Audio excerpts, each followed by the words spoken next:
Oke, Assalamualaikum warahmatullahi wabarakatuh. Hari ini kita masuk pelajaran tentang TWK dan TKP. Langsung saja demi mempersingkat waktu. Untuk TWK kita akan masuk kepada materi pemahaman pembukaan undang-undang. Setelah habis TWK kita akan masuk ke TKP. Langsung saja kakak share ininya. Screenshot materinya. Oke, apa udah kelihatan? Kalau udah, komentar biar bisa kita lanjutkan. Karena udah ya, kalau udah kita coba. Nah, untuk sekedar dipahami dasarnya dulu, pemahaman pembukaan Undang-Undang Dasar ini secara singkatnya itu ada 4 alinea, ya.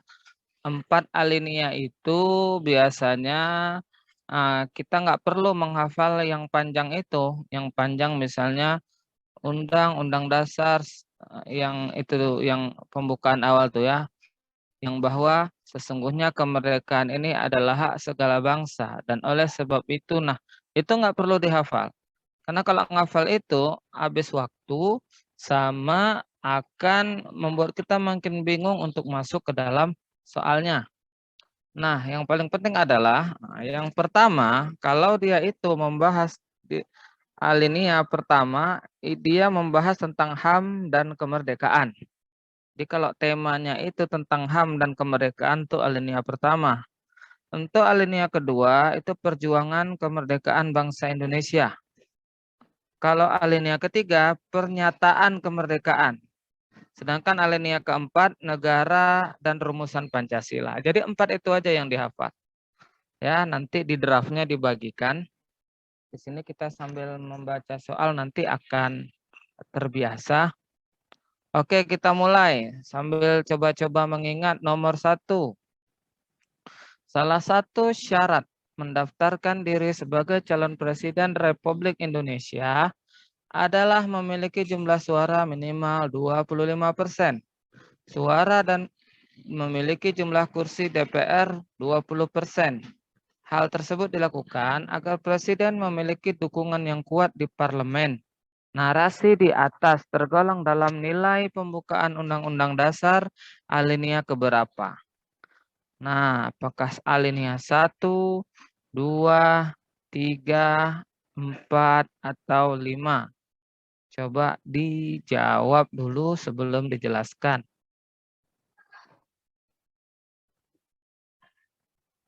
Oke, ada yang jawab 4, 3, 4. D, 4 lagi. Ada yang jawab E, 5.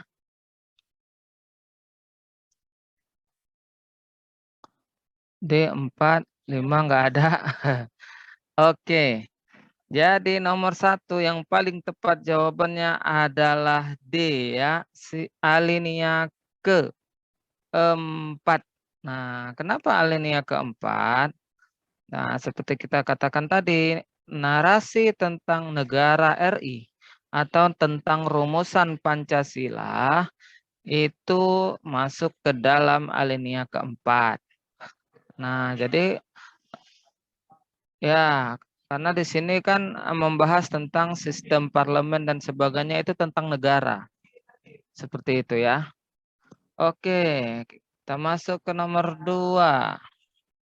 Mengirim tentara ke daerah konflik sebagai upaya mewujudkan perdamaian dan kedamaian di muka bumi merupakan bentuk dari pengamalan pembukaan Undang-Undang Dasar 1945 alinea keberapa? Mengirim tentara ke daerah konflik. Nah, dan jawab A, A lagi. Jadi kalau nanti mana tahu soal seperti ini keluar, hati-hati membedakan pembukaan undang-undang sama pemahaman sila. Soal di atas tadi kalau dia pemahaman sila juga termasuk sila 4. Tapi kalau nomor 2 ini beda alinea dengan silanya. Oke, ada yang jawab B, ada yang jawab C. Ya, nomor 2 yang paling tepat adalah A, 1 ya.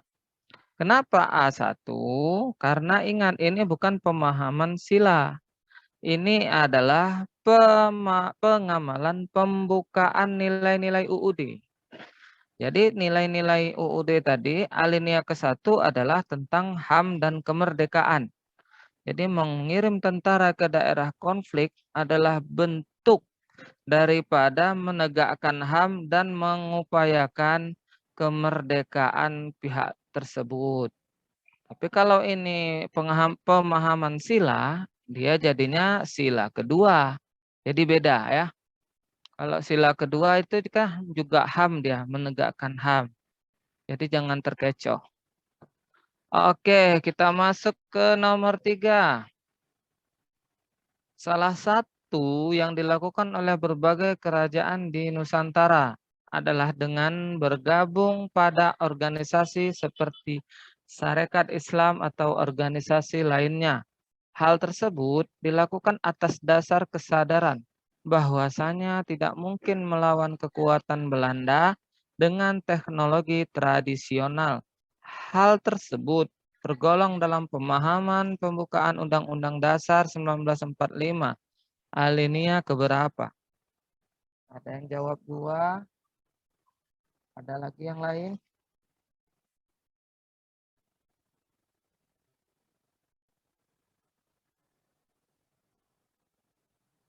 Ada 2 lagi? Ada yang jawab 3?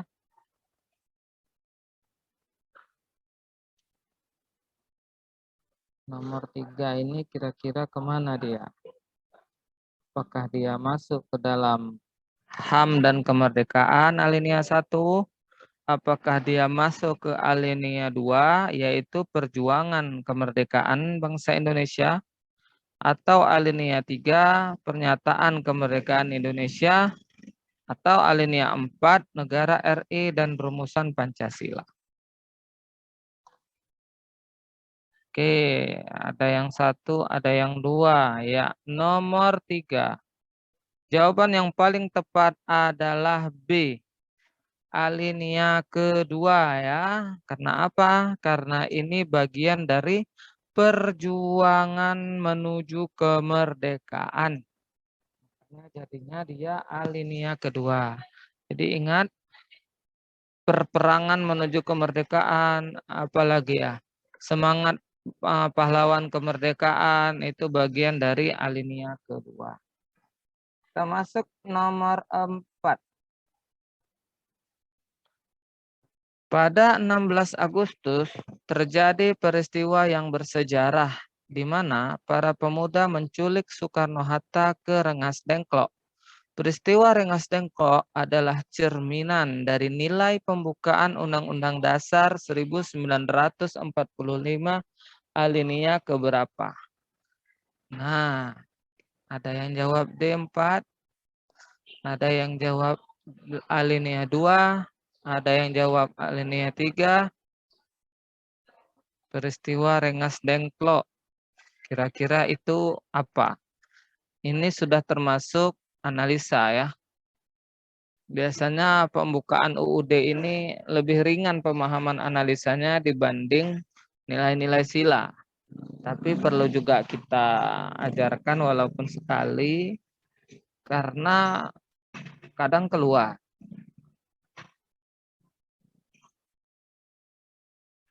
Oke, Yasmin masih belum paham ya? Nggak apa-apa, kita jelaskan sedikit lagi sambil mungkin ada yang baru masuk. Membahas tentang pembukaan Undang-Undang Dasar yang ini loh, yang preambul itu kan, yang gini bunyinya. Pembukaan Undang-Undang Dasar 1945 bahwa sesungguhnya kemerdekaan itu ialah hak segala bangsa dan oleh sebab itu maka penjajahan di atas dunia harus dihapuskan karena tidak sesuai dengan pri kemanusiaan dan pri keadilan. Itu alinea 1. Alinea 1 itu memuat tentang nilai-nilai HAM dan kemerdekaan. Itu ya. Jadi yang perlu dihafal adalah alinea 1 tentang HAM dan kemerdekaan. Kemudian alinea kedua itu dan perjuangan pergerakan sampai dia itu menyatakan dengan ini kemerdekaannya. Oh, bukan. Sampai dengan adil dan makmur itu alinea kedua. Alinea kedua secara singkatnya sudah diringkas oleh Tentor. Alinea kedua itu membahas tentang perjuangan kemerdekaan. Nah, jadi perjuangan kemerdekaan itu isu-isu apa saja yang berkaitan dengan perjuangan memperoleh kemerdekaan itu alinea 2. Jadi nggak perlu dihafal bunyinya. Kemudian alinea 3, kalau mau tahu bunyinya itu yang atas berkat rahmat Allah yang Maha Kuasa dan dengan didorongkan oleh keinginan luhur. Sampai dengan titik di mana dengan ini menyatakan kemerdekaannya. Itu alinea ketiga memuat tentang persiapan kemerdekaan. Nah, jadi alinea ketiga itu persiapan kemerdekaan. Beda dengan alinea kedua, perjuangan kemerdekaan. Beda. Nah, jadi alinea ketiga ini segala sesuatu yang ada nilainya dengan persiapan proklamasi, persiapan kemerdekaan, itu alinea 3. Kemudian yang terakhir alinea keempat, yang intinya kan ada tuh. Kemudian daripada itu untuk membentuk suatu pemerintah negara Indonesia yang melindungi segenap bangsa Indonesia sampai dengan nilai-nilai silanya disebut di situ, itu alinea keempat. Nah, alinea keempat itu dirumuskan oleh tentor-tentor sebagai bentuk negara atau sistem negara dan rumusan Pancasila. Jadi kalau ada materi yang nilai-nilainya itu mengarah pada bentuk negara atau rumusan Pancasila, itu alinea keempat. Nah, soal nomor 4 ini, peristiwa Rengas Dengklok, kira-kira dia itu masuk ke tema mana? Persiapan kemerdekaankah? Nah, kalau dia persiapan kemerdekaan berarti alinea ke-3. HAM dan kemerdekaan berarti dia alinea ke-1. Perjuangan kemerdekaan alinea kedua. Kemudian bentuk negara dan rumusan Pancasila alinea keempat. Nah, jadi seperti itu ya tadi buat Yasmin yang bertanya. Oke, ada yang jawab 1, C32. Ya, ini sudah kita menganalisa. Ya, jawaban nomor 4 yang paling tepat adalah ini bagian daripada upaya persiapan proklamasi. Jadi jatuhnya C ya, alinea ketiga ya.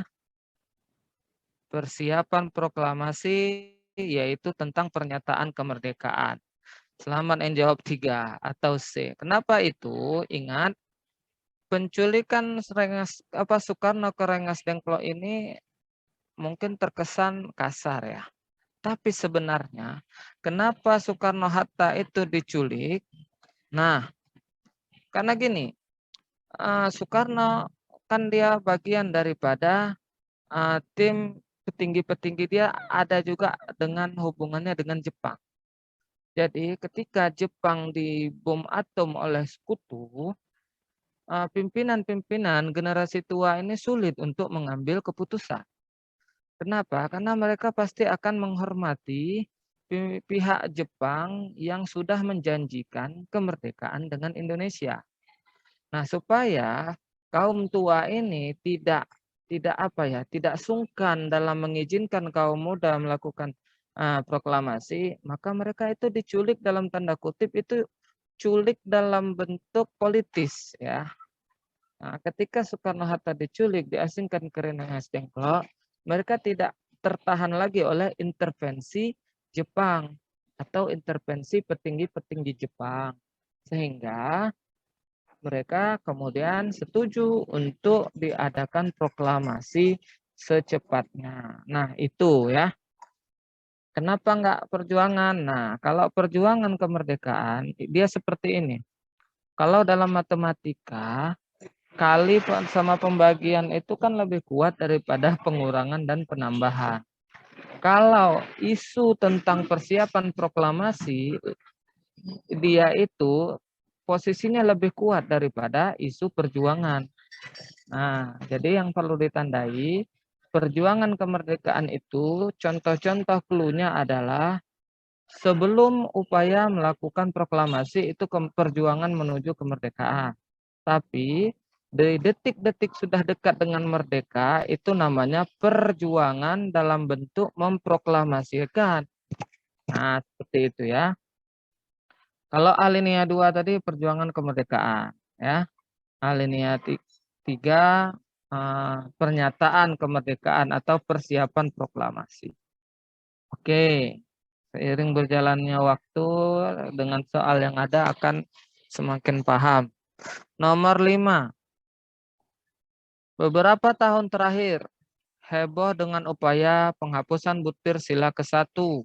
Wacana itu kemudian memunculkan pro dan kontra. Di sana-sini hingga lahirlah isu-isu bahwa Pancasila akan diubah menjadi Ekasila.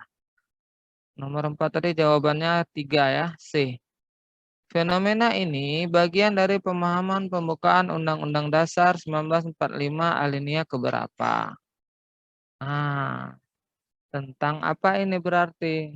Memang sebenarnya materi TWK ini erat kaitannya dengan materi bahasa Indonesia, khususnya dalam memahami wacana. Kira-kira nomor 5 ini wacananya atau temanya itu tentang apa? Kalau dia tentang kemerdekaan atau HAM, alinea 1. Kalau dia tentang perjuangan kemerdekaan, alinea 2. Kalau dia tentang upaya memproklamasikan atau mempersiapkan ini proklamasi kemerdekaan, alinea 3. Kalau dia tentang bentuk negara dan rumusan Pancasila atau terkait dia dengan Pancasila, alinea keempat. Nah, kelima enggak ada.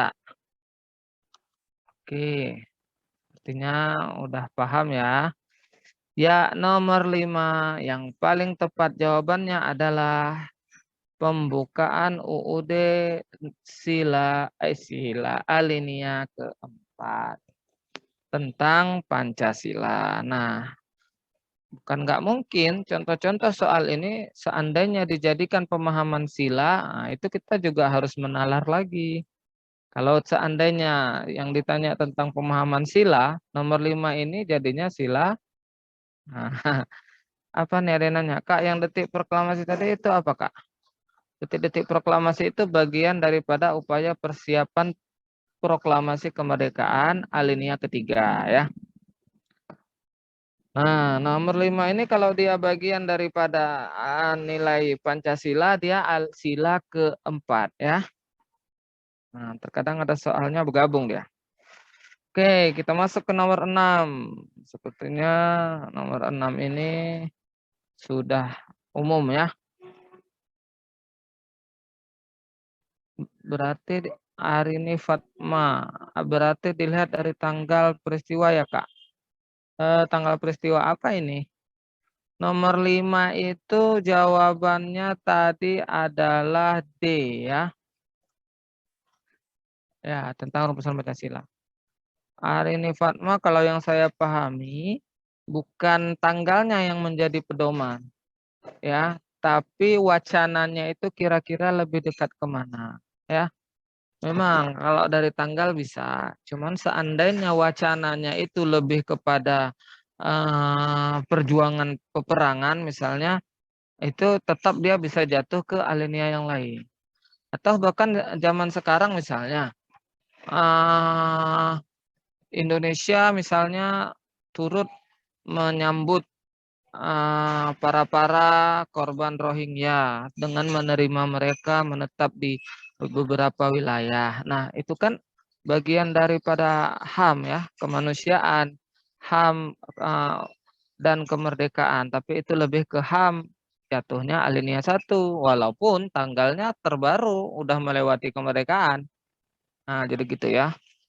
Oke, kita masuk nomor 6. Putusan untuk mengubah pasal Undang-Undang Dasar dilakukan dengan persetujuan sekurang-kurangnya titik-titik dari seluruh anggota MPR. Apakah 2/3 tambah 1, 1/3 tambah 1, 40% ditambah 1, 50% ditambah 1, atau 60% ditambah 1. Nah, yang seperti ini sering keluar ya, karena dia emang tentang kalau dalam mata kuliah ini atau prodi ini kalau di syariah atau di mana ini kalau bagian HTN, hukum tata negara. Oke, nomor 6 yang paling tepat jawabannya adalah D ya. 50% ditambah 1. Nah, jadi pasal 37 ayat 4 Undang-Undang Dasar 1945 berbunyi, putusan untuk mengubah pasal-pasal UUD dilakukan dengan persetujuan sekurang-kurangnya 50% ditambah 1 dari anggota MPR. Jadi MPR itu bisa mengubah ya putusan untuk mengubah pasal-pasal undang-undang dasarnya MPR ya. Nah, jadi kalau adalah nanti tiba-tiba upaya untuk masa jabatan 3 periode, nah berarti udah lebih banyak lah yang setuju ya. Udah lebih dari setengah yang setuju untuk merubahnya. Nah, tergantunglah. Kita lihat kalau mereka suaranya lebih banyak. Nomor 7. Sebelum memangku jabatannya, Presiden dan Wakil Presiden bersumpah menurut agama atau berjanji dengan sungguh-sungguh di hadapan MPR atau DPR. Jika MPR atau DPR tidak dapat mengadakan sidang, Presiden dan Wakil Presiden bersumpah menurut agama atau berjanji dengan sungguh-sungguh di hadapan titik-titik dengan disaksikan oleh titik-titik. Nah, ini penting, ini sering keluar. Kalau nggak bisa melakukan sidang, mungkin kita akan berpikir, oh kenapa nggak bisa melakukan sidang ya? Namanya politis kita nggak tahu ya. Kadang ada orang nggak mendukung, udah nggak usah kita buat sidang. Nah, tetapi ternyata kalaupun sidang nggak dibuat, tetap bisa dilantik. Nah, dengan mengatakan sumpah di hadapan siapa dan disaksikan oleh siapa. Nah, oke, banyak yang menjawab E ya. Pimpinan MPR dengan disaksikan oleh pimpinan MA. Nomor 7. Nomor 7 itu pasal 9 ayat 2. Ya, UUD 1945. Makanya kalau ada kejadian sepertinya pernah ada dulu ya. Upaya untuk tidak dibuat pelantikan sulit kalau udah menang. Karena tak perlu juga melakukan sidang juga bisa dilakukan. Atau dalam kondisi darurat. Misalnya kalau masa-masa pasca kemerdekaan dulu kan sering itu DPR-nya atau apanya mungkin ditangkap atau disita oleh beberapa kondisi, tetap bisa dilantik dengan cara mengangkat sumpah. Oke, nomor 7 yang paling tepat jawabannya adalah E. Ya, pimpinan MPR dengan disaksikan oleh pimpinan MA ya, sesuai dengan pasal 9 ayat 2 Undang-Undang Dasar 1945 yang menyatakan demikian. Oke, sambil ya nanti materi ini kita kasih ke grup bersama dengan materinya ya. Sama rekamannya nanti minta sama Kak Mulia, biasanya rekamannya nggak langsung ada dia. Besok sehari atau 2 hari. Oke, kita masuk nomor 8. Dalam hal ihwal kegentingan yang memaksa, sebagai pengganti undang-undang, Presiden berhak menetapkan A. Keputusan Presiden. B. Ketetapan pemerintah. D. Dekret Presiden. D. Peraturan pemerintah. E. Undang-undang sementara. Nah, jadi kalau keadaannya mendesak ini, kan nggak mungkin kadang ini dibutuhkan waktu cepat. Sementara nggak mungkin lagi dalam situasi itu mengumpulkan DPR, misalnya untuk mengambil keputusan, atau nggak mungkin lagi, nah, maka Presiden memiliki hak dalam menetapkan. Makanya banyak kali yang berminat jadi presiden, banyak kali haknya. Ya, banyak yang jawab D ya. Oke, nomor 8. Jawaban yang paling tepat adalah D ya. Sesuai dengan pasal 22 Undang-Undang Dasar 1945 yang berbunyi dalam hal luar kegentingan yang memaksa, Presiden berhak menetapkan peraturan pemerintah sebagai pengganti undang-undang. Jawabannya D. Oke, nomor 9.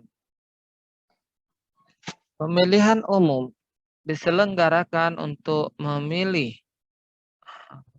pemilu. Pemilu itu untuk memilih siapa?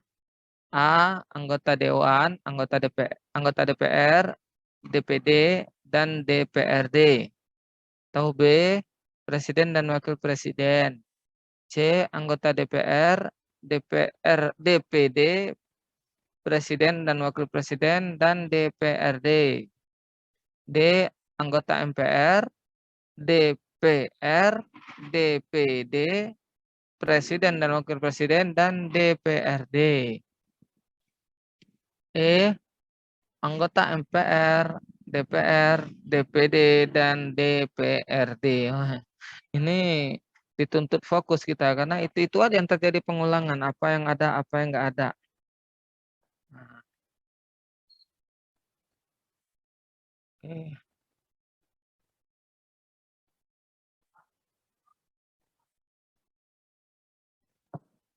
Oke.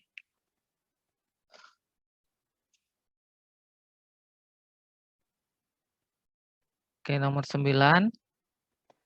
Ini udah membahas nomor 10 ya?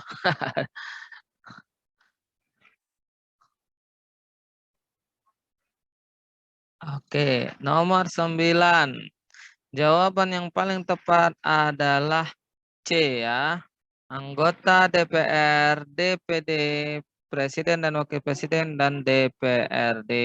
Jadi ingat, ini sesuai dengan pasal 22E ayat 2 Undang-Undang Dasar 1945 yang menyatakan begitu. Oke, kita masuk nomor 10. Dalam tata aturan perundang-undangan RI, Undang-Undang Dasar 1945 menempati posisi tertinggi, sedangkan peraturan perundang-undangan yang menempati posisi terbawah adalah A. Perpu, B. Perda, C. Perpres, D. Peraturan pemerintah, E. Hukum adat. Ayo apa?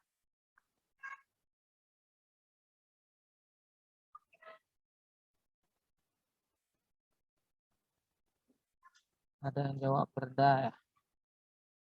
Dan ya Perda lagi.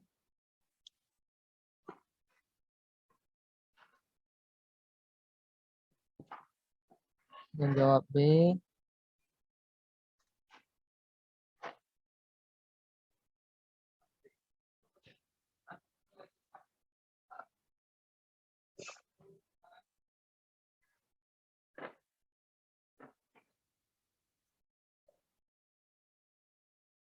Oke, nomor 10 yang paling tepat adalah ya B ya, Perda, Peraturan Daerah.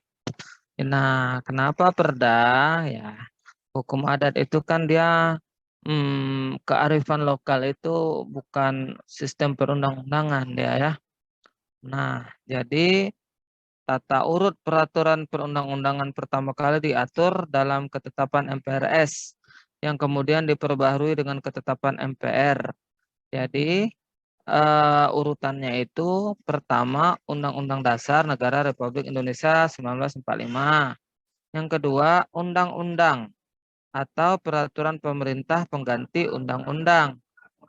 Nah, jadi presiden itu bisa dalam keadaan genting itu mengeluarkan peraturan pemerintah pengganti undang-undang, bukan pengganti Undang-Undang Dasar 1945-nya. Nah, itu yang tertinggi. Kemudian yang C-nya itu di bawahnya lagi peraturan pemerintah, peraturan presiden, baru kemudian peraturan daerah. Peraturan daerah itu ada apa aja? Ada peraturan daerah provinsi yang dibuat oleh DPRD provinsi bersama dengan gubernur. Kemudian ada lagi peraturan daerah kabupaten atau kota dibuat oleh DPR daerah kabupaten atau DPR kota bersama bupati atau wali kota. Ada juga peraturan desa atau peraturan yang setingkat dibuat oleh Badan Perwakilan Desa atau nama lainnya bersama dengan kepala desa. Nah, gitu ya.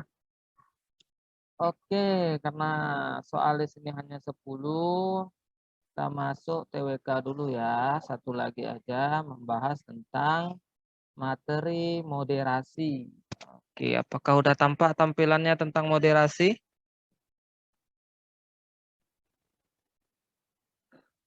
Nampak tampilannya? Oke, udah.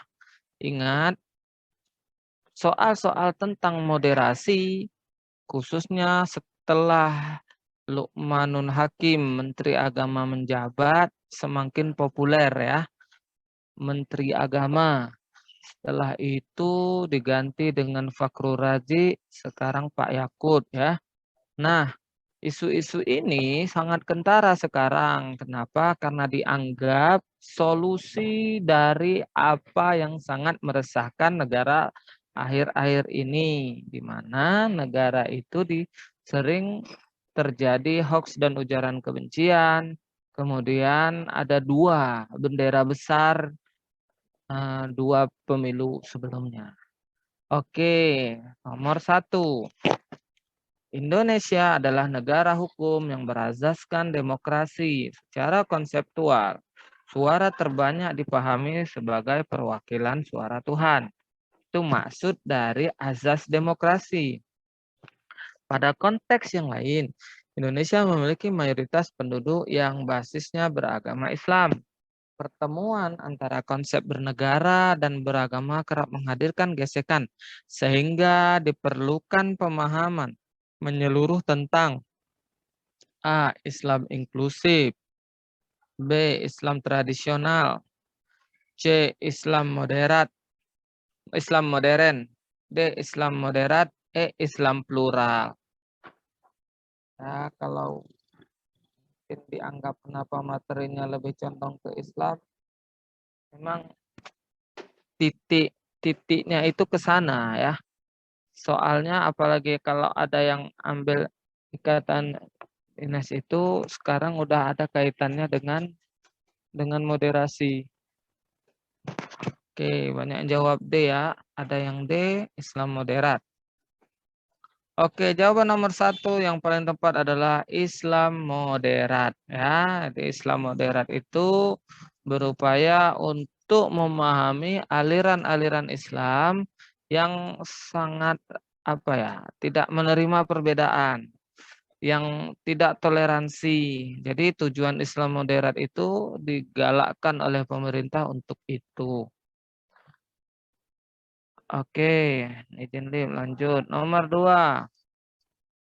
Wacana legalitas miras di Indonesia mengalami polemik hebat dan dianggap bertentangan dengan azas keislaman di Indonesia. Meskipun begitu, masih ada upaya untuk melakukan realisasi proyek tersebut, mengingat legalitas miras dilakukan berdasarkan A. Kearifan lokal setempat, B. Aturan yang berlaku, Islam modern dan moderat. Kalau Islam modern, ya Islam yang eksis di zaman modern. Kalau secara bahasa begitu ya. Tapi kalau Islam moderat adalah Islam yang berada di tengah-tengah. Tengah-tengah gimana maksudnya? Maksud tengah-tengah di sini tidak tidak fanatik klasik ya, tidak terlalu tradisionalis dan juga tidak terlalu liberal. Dia tengah-tengah. Nah, jadi itu maksud Islam moderat. Islam yang memahami kenyataan hari ini bahwasanya tidak mungkin perkembangan zaman sekarang disikapi dengan tradisional. Pasti ada hal-hal baru yang harus disikapi dengan bijaksana. Nah, begitu ya. Nah, jadi yang diislamkan, yang dimoderatkan itu bukan Islamnya, tapi pemahaman. Contoh, orang Islam yang moderat itu tidak memaksakan aliran yang dia jalani untuk orang lain. Kan banyak itu mazhab-mazhab. Nah, jika berbeda, dia menerima perbedaan. Oh iya, dia aliran A, saya aliran B. Ya udah, laksanakan sesuai dengan keyakinan masing-masing selama itu tidak liberal. Nah, jadi jangan berdebat hanya masalah oh berbeda mazhab, yang satu Syafi'i, yang satu Hambali, atau kalau sekarang ada yang NU, ada yang Muhammadiyah. Nah, jadi itu tidak boleh saling mengkafirkan. Itu yang diinginkan. Oke, nomor 2. Jawaban yang paling tepat adalah Islam inklusif. Oke, nanti kita jelaskan. Kita jawab dulu nomor 2. Nomor 2 yang paling tepat adalah A. Kearifan lokal setempat ya. Karena dinilai pertama banyak syaratnya itu problema miras itu mayoritas tempat berlakunya itu di sana memang non-muslim.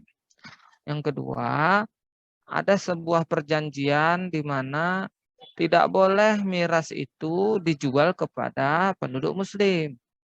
Nah, tetapi tetap saja ada yang inilah namanya juga itu perkara sensitif ya. Jadi problema tentang miras kemarin itu begitu. Kalau Islam inklusif itu kan inklusif itu keadaan apa ya? Keadaan lawan dari eksklusif. Inklusif itu adalah kalangan Islam yang meyakini aliran keislamannya yang paling baik, tetapi tidak memaksakan orang lain itu salah walaupun berbeda aliran. Bahasa kasarnya toleransi bermazhab, ya. Toleransi dalam bermazhab. Kalau ada toleransi beragama, menghargai perbedaan agama lain, Islam inklusif itu menghargai perbedaan sesama agama. Jadi begitu ya. Nah, jadi Islam inklusif itu begitu. Ada sebuah keyakinan kalau mazhab yang dianutnya paling benar, tetapi tidak mengkafirkan mazhab lain yang dilihatnya atau yang ada, sehingga dapat bersanding dalam keberagaman. Nah, itu menurut pemerintah hari ini yang dapat menjaga keutuhan negara dengan beraneka ragam pemahaman. Oke, kita masuk nomor 3. Makna lain dari moderasi beragama adalah, oke, ada yang jawab toleransi beragama ya, B. Apakah A keberagaman beragama, B toleransi beragama, C antusias beragama, D fanatik beragama, E formalitas beragama. Oke, ada yang jawab 3A, 4B terus ya. Tujuan. Nah, karena sama ABC-nya ya. Hanya saja yang satu makna lain, yang satu tujuan. Kan beda makna dan tujuan ya.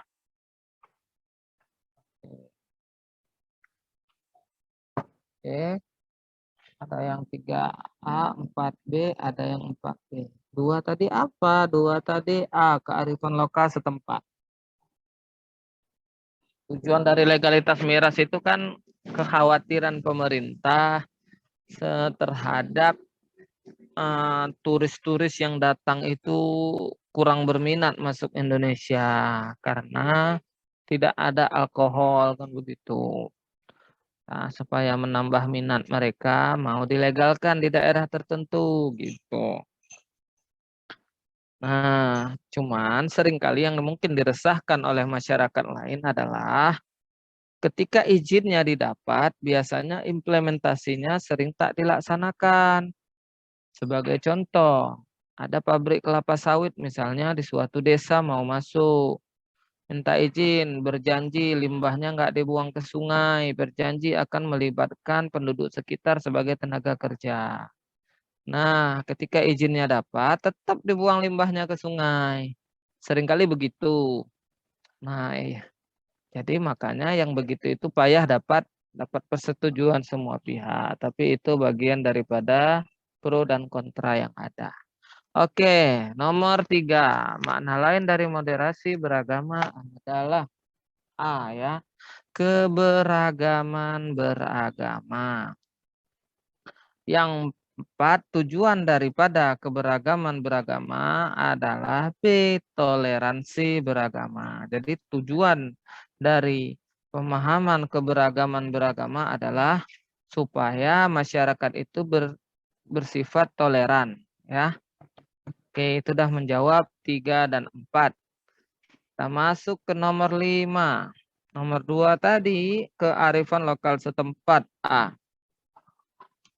Kita masuk ke nomor 5.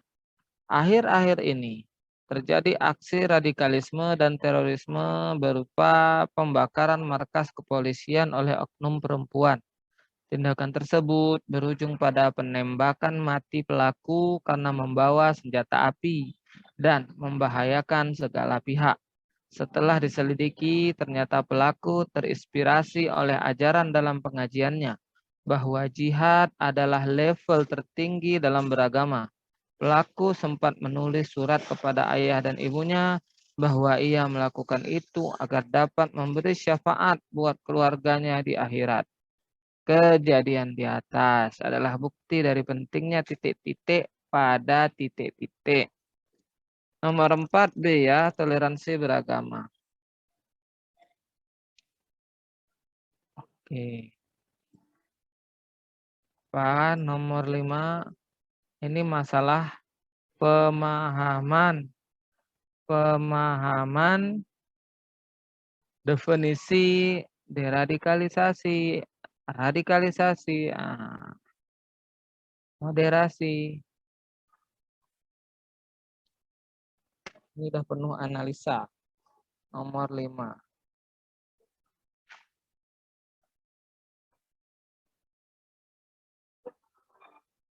Ada yang jawab, banyak yang jawab E. Berarti kalau yang jawab E, kejadian di atas adalah bukti dari pentingnya moderasi beragama pada setiap individu.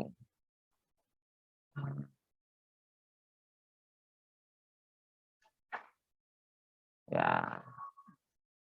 Oke, nomor 5 yang paling tepat adalah banyak yang jawab E ya. Nomor 5 yang paling tepat A. Ya.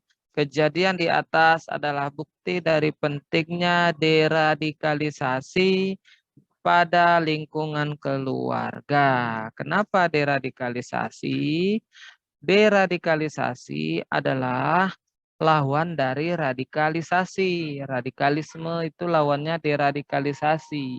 Kalau radikal itu adalah upaya untuk menentang negara atau menentang Pancasila, ya kalau radikal, tapi deradikalisasi adalah upaya untuk mencegah tindakan-tindakan radikal itu.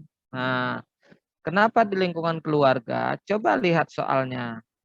Kan banyak istilah di sini yang menyatakan ternyata oknum perempuan itu mau melakukan upaya penembakan itu supaya dapat memberi syafaat buat keluarga. Berarti di sini ada pesan bahwasanya keluarga itu diminta memantau anak-anaknya, istrinya, atau siapanya dalam keluarga, kira-kira pengajian yang diikutin anaknya itu radikal atau tidak. Nah, gitu ya. Kenapa bukan BK? Ya, karena memang pentingnya informasi ini dari lingkungan keluarga. Kalau di lingkungan pengajian, udah searah pengajian itu dengan alirannya. Keluargalah paling awal bisa memfilter pengajian itu, anaknya itu ikut pengajian yang mana, gitu ya. Nah, Ya, karena ini temanya lebih kepada ada istilah keluarga ya. Moderasi beragama di setiap individu itu memang penting, tapi konteks dalam soal ini ada clue syafaat buat keluarga. Gitu ya. Jadi dia merasa jihad itu untuk menolong keluarga. Sehingga kalau keluarganya yang bisa membentengan itu dianggap jawaban yang paling ideal ya. Oke, kita nomor 6. Andi adalah seorang pemuda milenial yang anggota keluarganya meninggal dunia karena divonis positif COVID-19.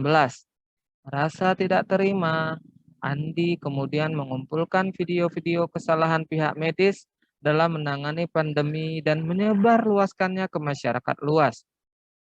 Sikap Andi bertentangan dengan nilai Pancasila, terutama sila keberapa?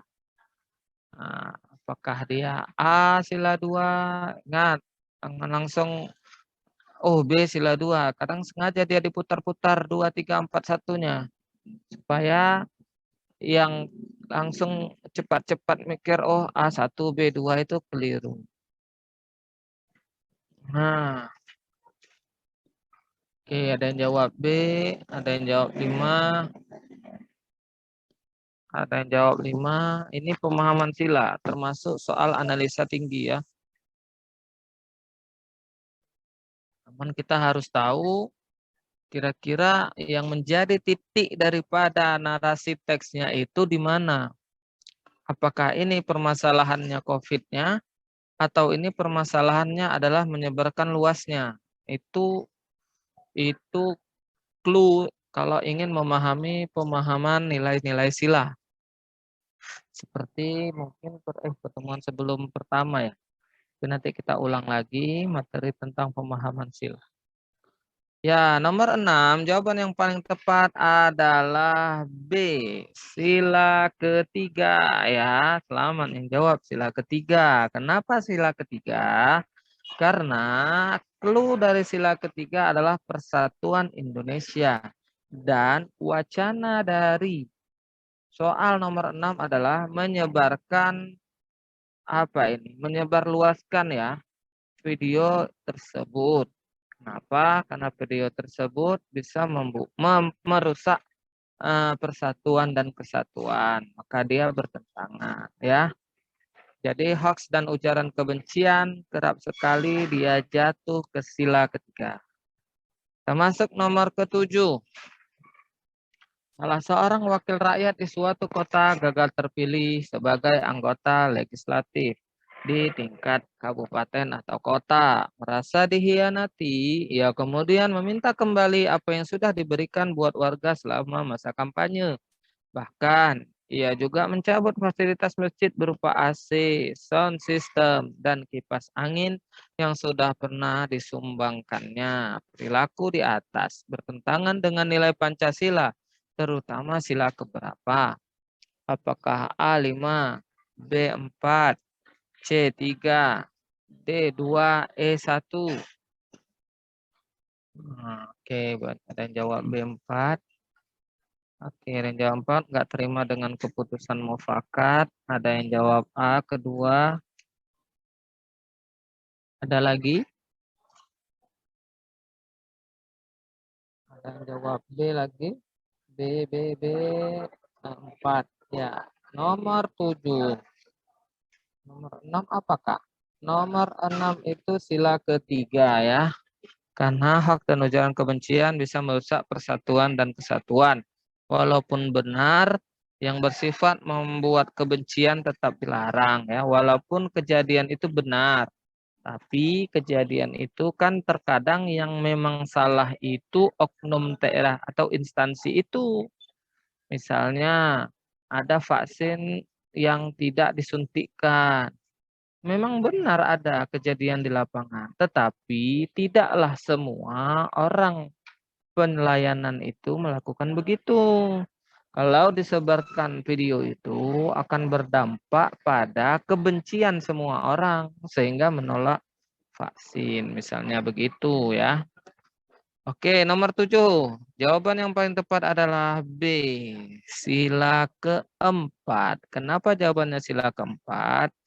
Ingat, clue daripada sila keempat adalah hal yang berhubungan dengan musyawarah, mufakat, dan hal yang tidak menerima hasil mufakat adalah sila keempat. Nah, walaupun ini kisah seorang DPR yang calon DPR yang gagal, tidak menerima dan meminta balik aset-asetnya, berarti itu bentuk dia tidak menerima hasil demokrasi. Karena tidak menerima hasil demokrasi, dia minta balik sehingga bertentangan dengan sila keempat. Oke, kita lanjut ke nomor 8. Nah, ini cuman sebatas pengetahuan. Salah satu indikasi adanya petunjuk bahwa Islam moderat termaktub dalam kata wasatan, Islam pertengahan. Ini yang diambil oleh Kementerian Agama dan ini disebut juga dengan Islam wasatiyah. Jadi kalau dengar Islam wasatiyah itulah moderasi beragama. Kalau keluar soal ini, mana tahu keluar dapat wawasan. Karena saya dulu dapat soal di sini waktu tes CPNS. Hal tersebut terdapat pada Al-Quran surat berapa? An-Nisa 32, atau Al-Baqarah 143, atau Ali Imran 12, atau Al-Alaq 3, atau Al-Furqan 21. Nomor 8. Oke, jawaban paling tepat nomor 8 adalah B ya, Al-Baqarah 143 ya. Di situ ada kata Islam wasatan ya, yang makna wasatan itu dipahami, ada yang memahaminya pertengahan, ada yang memahaminya agama yang adil. Intinya ini yang dijadikan sumber rujukan moderasi beragama oleh Kemenak. Sekarang kita masuk nomor 9. Nah, seandainya saja, namanya juga tema materi ini adalah moderasi ya. Jika ia orang non-muslim, maka ini soal bisa jadi perdebatan. Ya, bisa aja soalnya keluar, karena gini, Menteri Agama dianggap sebagai pihak yang harus mengeluarkan nilai-nilai kerukunan beragama pada seluruh umat di Indonesia. Sehingga soal-soal tentang CPNS atau soal-soal tentang ikatan dinas yang nuansa moderasi beragama ini kadang masuk satu-satu gitu ya. Kenapa? Karena diyakini Indonesia itu Pak memang bukan diyakini lagi. Islam terbesarnya paling banyak sehingga kadang non muslim pun terkena dengan soal-soal begitu ya. Oke, nomor 9, seandainya saja, nah ini umum. Tuhan menghendaki identitas tunggal sebagai penduduk Indonesia. Tentu saja itu bisa terjadi. Namun Tuhan tidak mau melakukan itu dengan alasan. Nah, kalau kita pahami hebat kali manusia tahu alasan Tuhan. Nah, tapi jangan begitu cara pandangnya. Cara pandangnya kira-kira dalam penafsiran ahli-ahli tafsir berbagai pemanut agama itu untuk apa dijadikan berbeda? Apakah A agar manusia bervariasi? Apakah B agar manusia terpecah-pecah? Apakah C agar manusia saling mengenal? Ataukah D agar manusia unik? Atau E agar manusia berkomunikasi? Nah, kayaknya nih ada juga di lagunya Dewa 19 ya kan. Ah, ya, nomor 9, jawaban yang paling tepat adalah agar manusia saling mengenal. C ya. Jadi diciptakan sengaja diciptakan berbeda. Untuk apa konsep ini disebarluaskan di Indonesia? Supaya kita ini walaupun berbeda-beda, tetap satu walaupun berbeda-beda, menghargai karena perbedaan itu sebuah rahmat yang diturunkan Tuhan. Nah, gitu. Kenapa Tuhan menciptakan perbedaan sementara kita bertengkar dengan perbedaan? Gitu ya kira-kira. Saling kenal mengenal. Kalau nggak sama ya udah memahami, oh kita berbeda di sana, menghargai, bukan harus memaksakan. Itulah jalan supaya Indonesia yang beraneka ragam ini bisa tetap berdamai. Ya, nomor 10.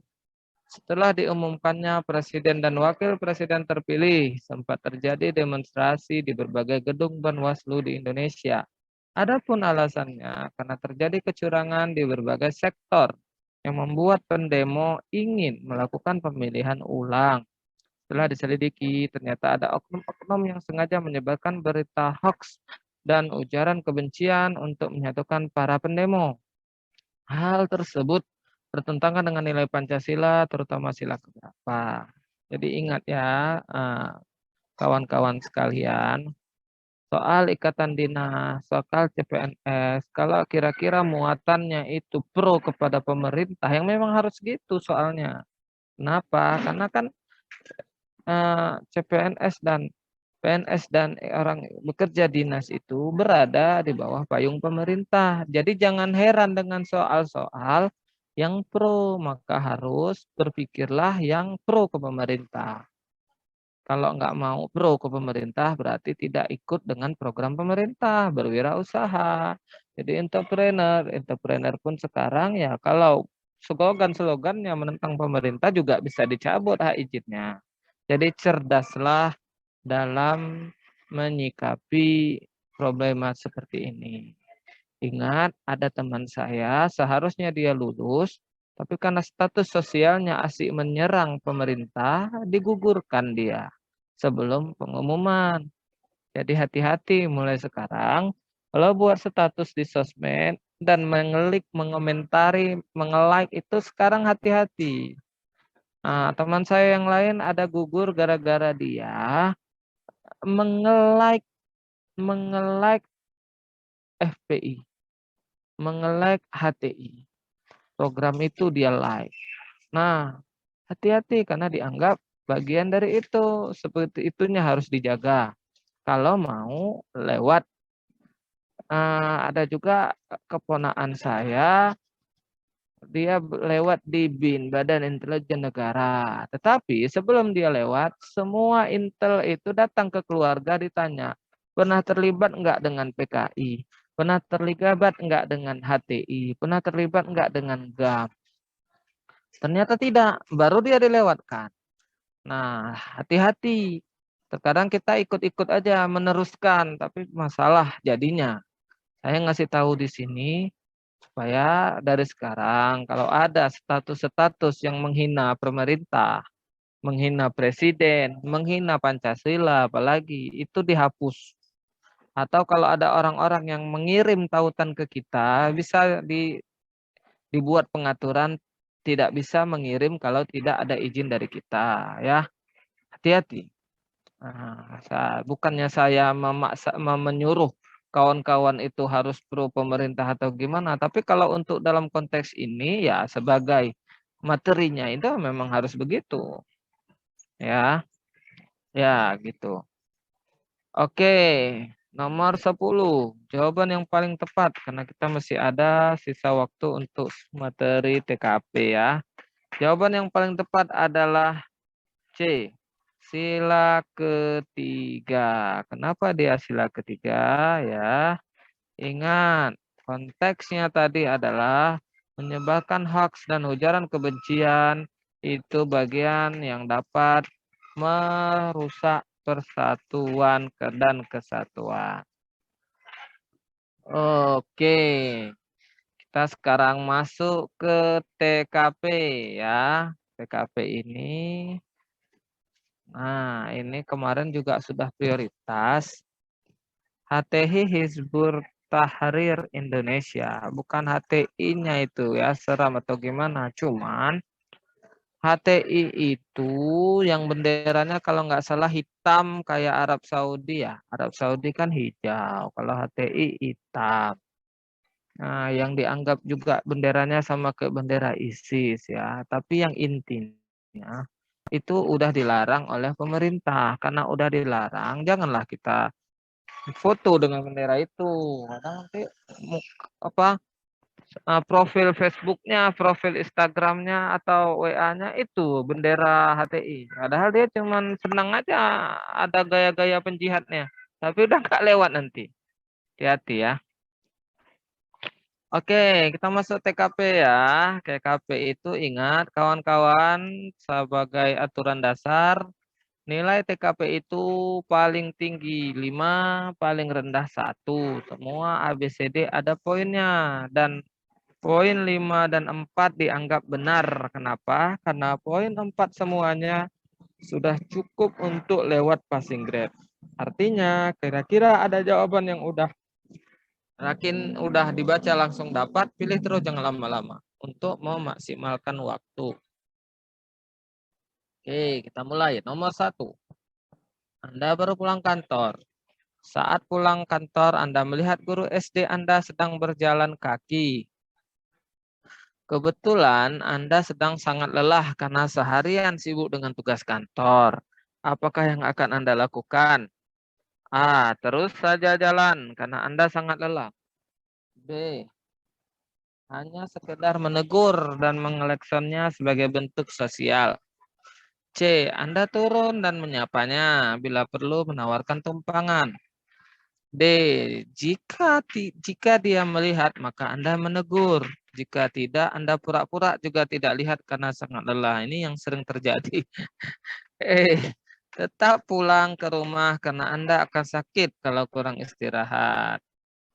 Ya, nomor 1 yang paling tepat adalah yang poin 5. C. Anda turun dan menyapanya bila perlu menawarkan tumpangan ya.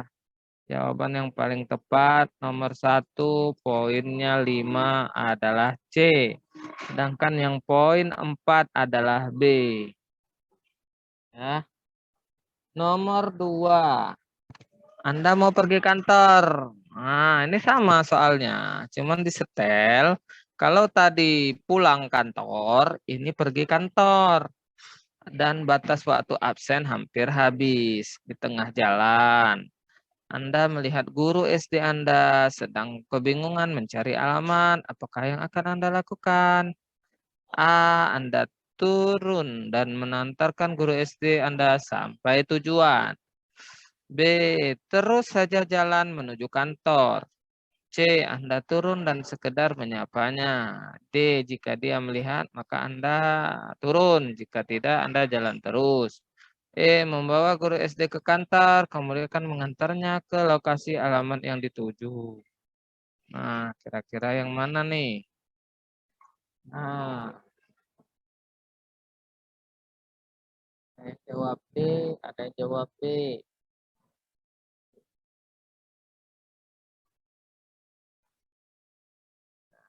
Prioritas. Prioritas itu maknanya harus dipahami urusan kantor dulu atau urusan di luar kantor. Atau ada solusi yang lebih baik daripada harus meninggalkannya ya. Oke, boleh kita jelaskan per opsi ya. Nomor 2. Jawaban yang paling tepat adalah C. Sorry. E. Membawa guru SD ke kantor. Kemudian mengantarkannya ke lokasi alamat yang dituju. Jadi jawaban yang poinnya 5E, yang poinnya 2B. Ya, B terus saja jalan menuju kantor. Nah, nampaknya egois, tapi itulah yang diinginkan pembuat soal. Ya, terus saja jalan menuju kantor. Kenapa? Karena waktu absen hampir habis. Prioritasnya itu ya. Kecuali masalahnya fatal.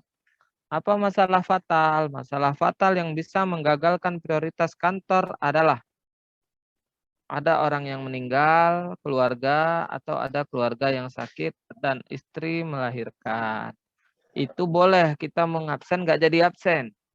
Kenapa? Kalau kita milih absen daripada membawa istri ke rumah sakit, maka itu salah.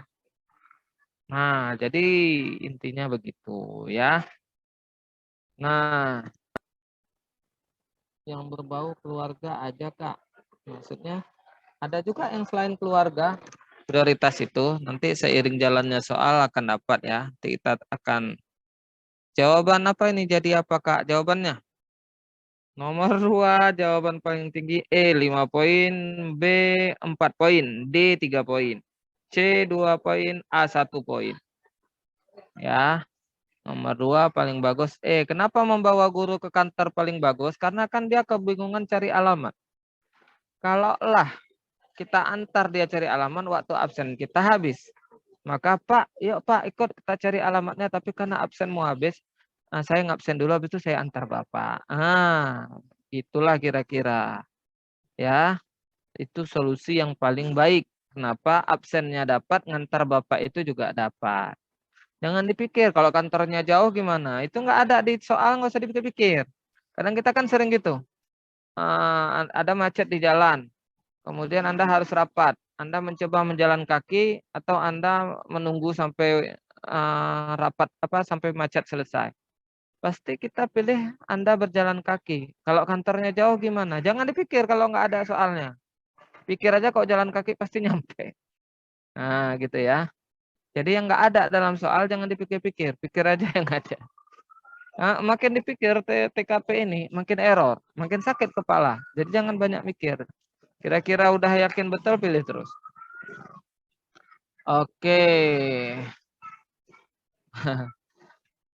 Nomor 3, hari ini Anda dapat tugas presentasi tentang promosi jabatan setiap 4 tahun sekali.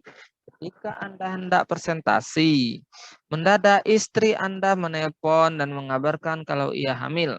Berhubung itu adalah anak pertama Anda dan istri setelah menanti selama 10 tahun, maka yang Anda lakukan, A. Tetap melaksanakan presentasi. B. Permisi pulang pada pimpinan. C. Mengatakan pada istri kalau Anda akan pulang setelah presentasi. D. Mengatakan pada kantor bahwa presentasi ditunda besok karena ada urusan urgen. E. Anda tidak pulang dan tidak jadi presentasi karena bingung. Nah, ini orang yang bingung. Yes. Oke, nomor 3 banyak yang jawab C ya.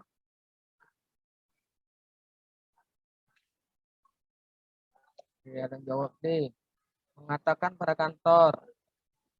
Ada yang A, tetap melaksanakan presentasi. Ada yang A lagi, tetap presentasi. Oke, nomor 3 jawaban terbaik poinnya 5 adalah C. Ya, mengatakan pada istri kalau Anda akan pulang setelah presentasi. Kemudian yang kedua terbaik adalah A, tetap melaksanakan presentasi ya. Nah, kenapa begitu? Ya, seperti dari Arini Fatma ini kan dia cuma hamil Kak, nggak jatuh. Ya, karena ingat hamil bukan indikator fatal. Ingat ya, hamil bukan indikator fatal. Jadi, kalau istri A itu tidak diprioritaskan dibandingkan urusan kantor. Gitu ya. Permisi pulang, memang begitu, nggak bisa permisi pulang dianggap hamil itu nggak gawat.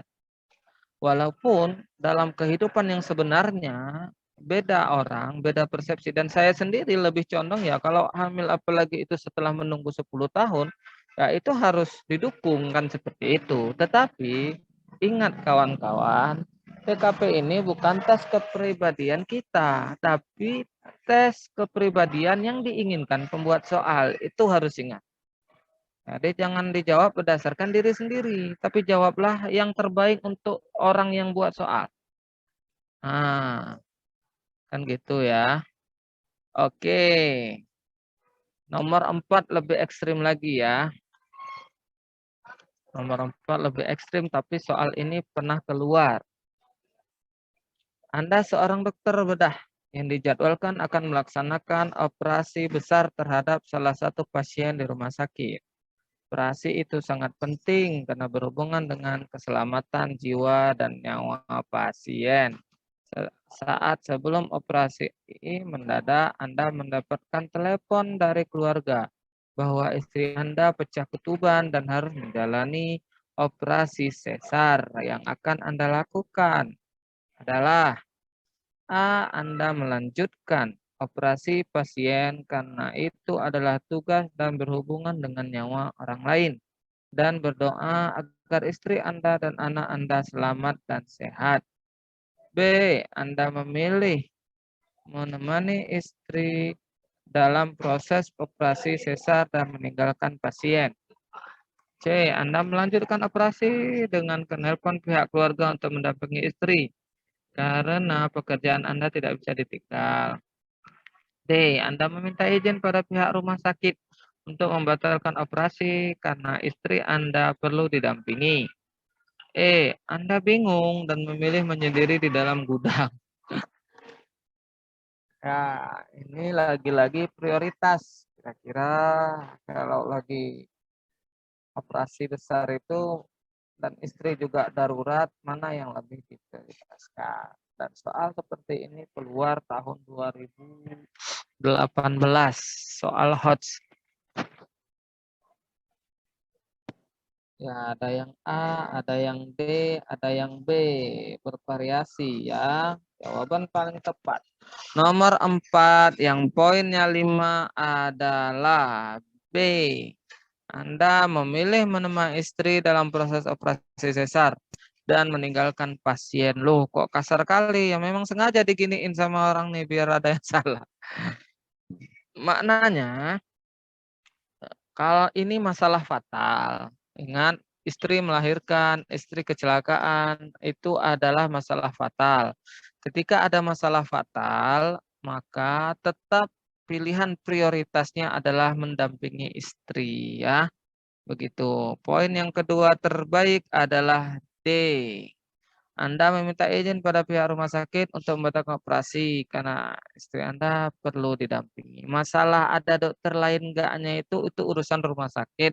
Dan kalau memang soal seperti ini fokus aja pada keterangan. Ini prioritas enggak? Prioritas ke istri atau prioritas ke tugas? Oh, masalahnya fatal ke istri, maka harus pilih istri. Jangan mikir yang lain, makin makin pusing, ya. Itu. Oke, kita lanjut ke nomor 5. Minggu ini Anda berencana membawa keluarga ke pusat hiburan sebagai perayaan hari ulang tahun anak Anda yang pertama.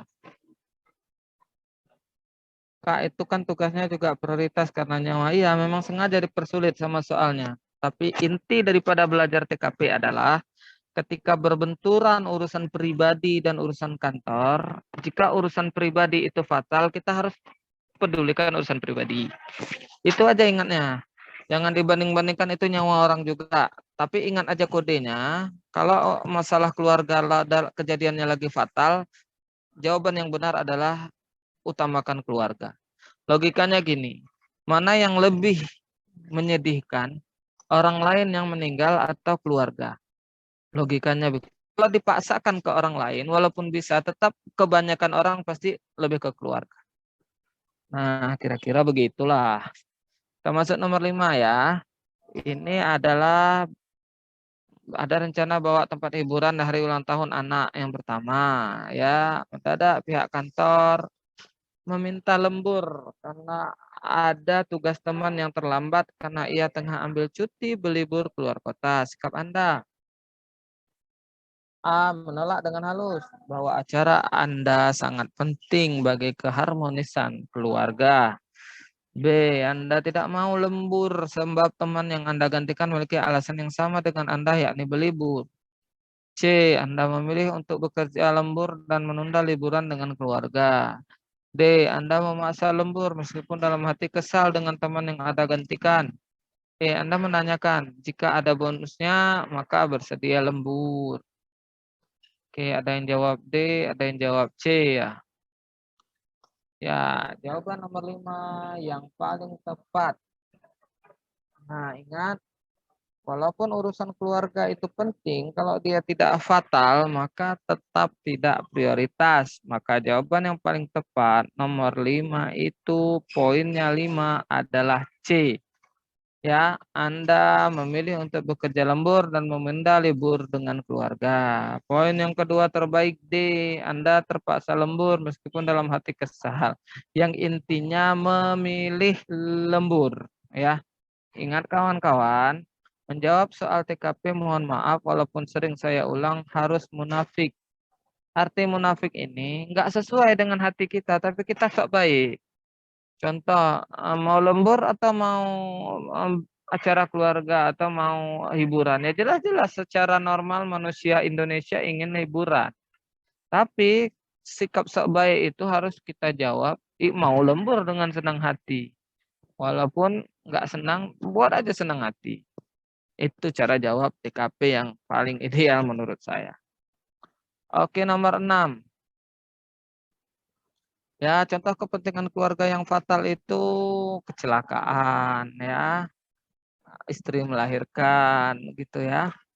Nah, itu yang fatal. Kalau fatal dalam kerja apa karyawan kerja yang fatal itu nanti seiring berjalannya waktu kita bahas ada soal. Ya, nomor 6. Suatu ketika Anda berencana pergi ke kantor karena waktu absen hampir habis. Mendadak terdengar kabar kalau salah seorang tetangga Anda meninggal dunia. Apakah yang akan Anda lakukan?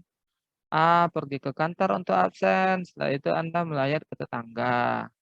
B. Melayat dulu ke tetangga, baru kemudian pergi ke kantor. C. Pergi melayat dan tidak masuk kantor. D. Pergi ke kantor karena ada tugas yang menumpuk. Malamnya Anda melayat ke tetangga. E. Anda di rumah saja sambil mengintip di balik jendela. Ada tuh orang ya. Intip. Pura-pura nggak ada orang di rumah. Ya, nomor 6. Yang paling tepat jawabannya adalah B, ya. Nah, nggak ada yang jawab B ya. Melayat dulu ke tetangga, baru kemudian ke kantor. Yang kedua terbaik A. Nah, bagus juga itu A. Pergi ke kantor untuk absen, setelah itu Anda melayat ke tetangga, ya. Kenapa begitu? Ingat, kejadian ada yang meninggal, tetangga itu termasuk fatal, ya. Ya, ke tetangga itu kan seperti lebih dekat dari keluarga, ya. Tetangga itu orang dekat loh. Kalau ada kenapa-kenapa dengan kita, tetangga luar yang akan menolong daripada mertua, daripada orang tua yang ada di desa sebelah. Gitu. Jadi tetangga, kalau ada tetangga yang meninggal, kan orang tua juga lihat, oh ada yang meninggal dia ngidup Honda misalnya atau ngidup motor pergi. Padahal dilihat sama tetangga kan, oh dia pergi. Padahal dia tahu ada yang meninggal. Nah, jadi begitu. Ya betul ya. Nah, biasanya yang terlibat dengan kematian kita itu tetangga, bahasa kasarnya lagi adalah orang-orang kelas bawah. Pejabat pun kita, orang susah pun kita, yang mengangkat kerenda jenazahnya, yang bersedia masuk dalam kubur menurunkannya itu adalah orang susah, orang miskin bahasa. Walaupun ada satu-satu orang kaya ya. Tapi paling orang kaya bawa air minum sekotak, 2 kotak, aqua itu pun yang suruh ngeluarin dari mobil nyuruh orang lain.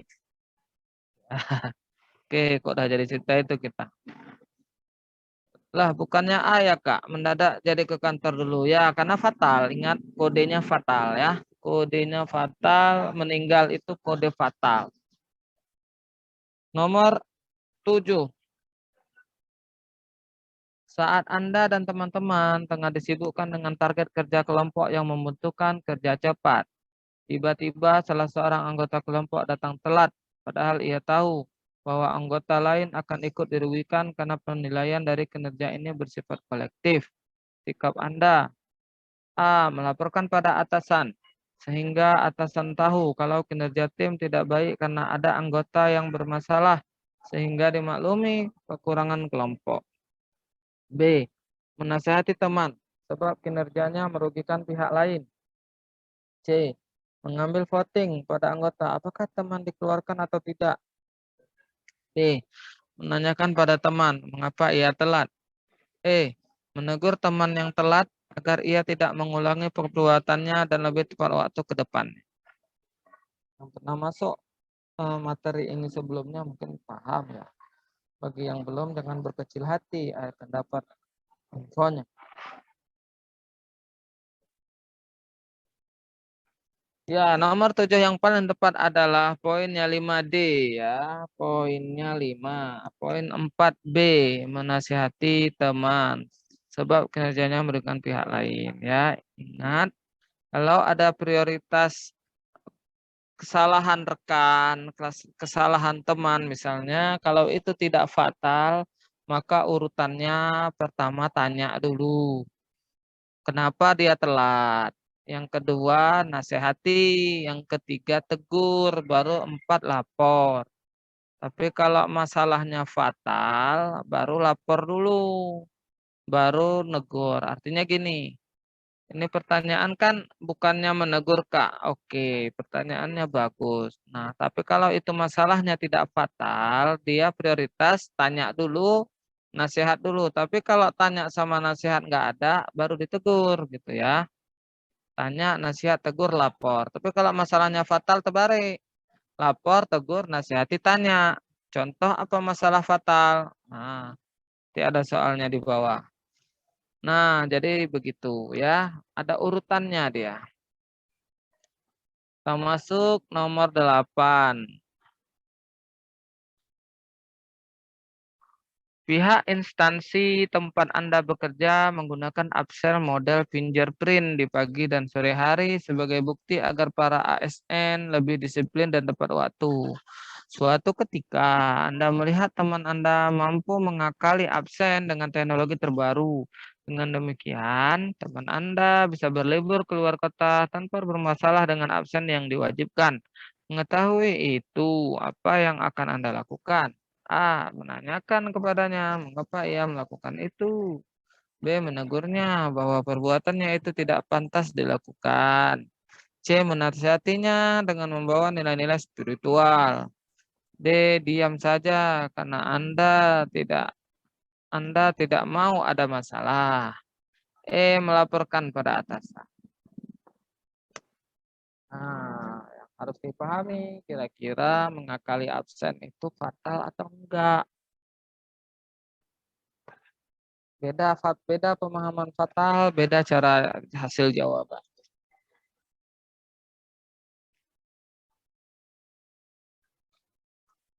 Ya, nomor 8. Yang paling tepat adalah E. Melaporkannya pada atasan. Ya, yang kedua terbaik B.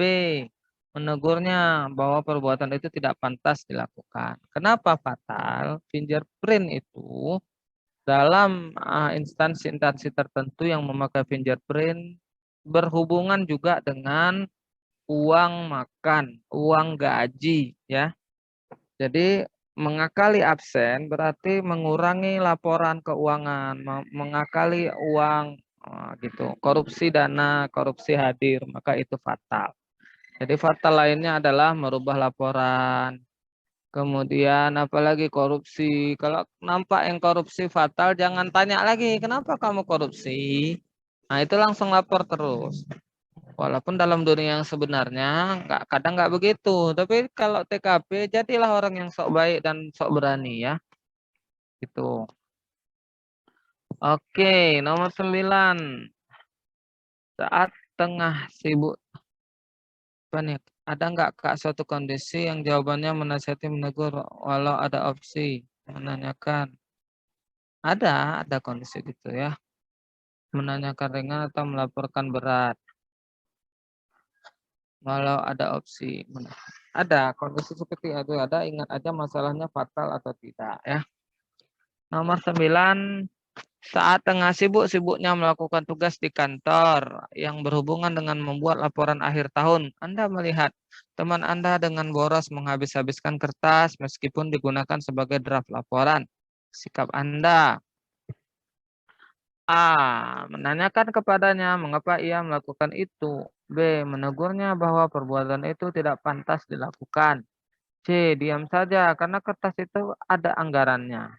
D. Melaporkan pada atasan. E. Mengatakan padanya bahwa jika bisa hemat, mengapa harus boros? Mana? Saya jawab B. Menegurnya bahwa perbuatan itu tidak pantas dilakukan.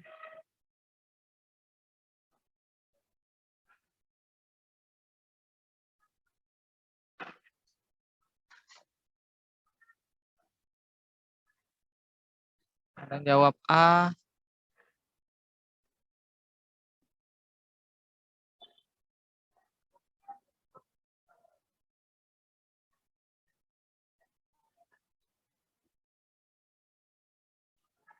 Ada yang jawab C.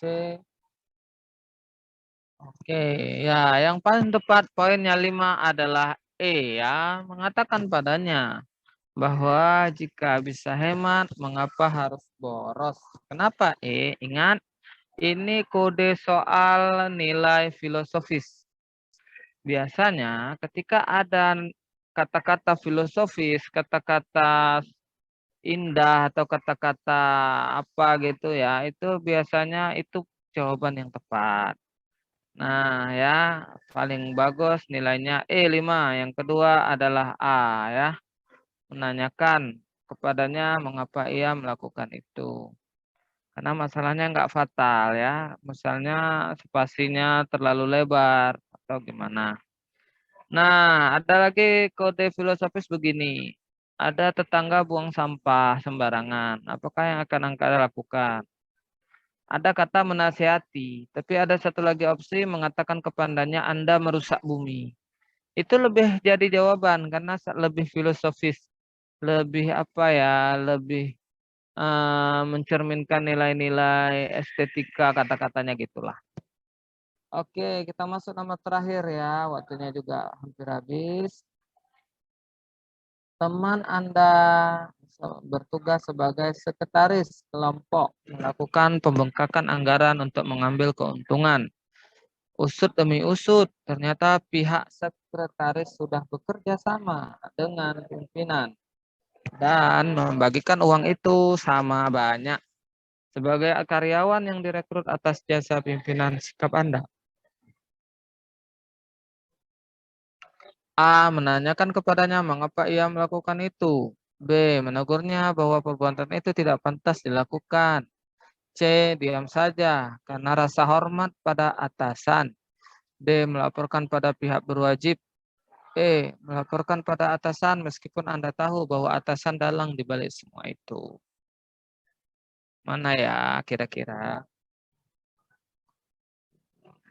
Oke, nomor 10 jawaban yang paling tepat adalah D ya, melaporkan pada pihak berwajib, dan E melaporkan pada atasan. Karena apa? Karena fatal ya. Oke, kira-kira itulah tema tentang soal prioritas ya. Oke, berhubung waktunya juga habis. Kalau kondisi apa yang mengharuskan kita diam?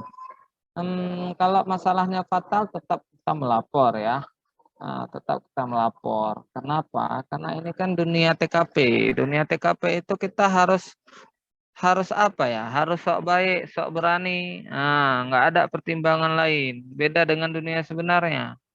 Kalau dunia sebenarnya iya ya.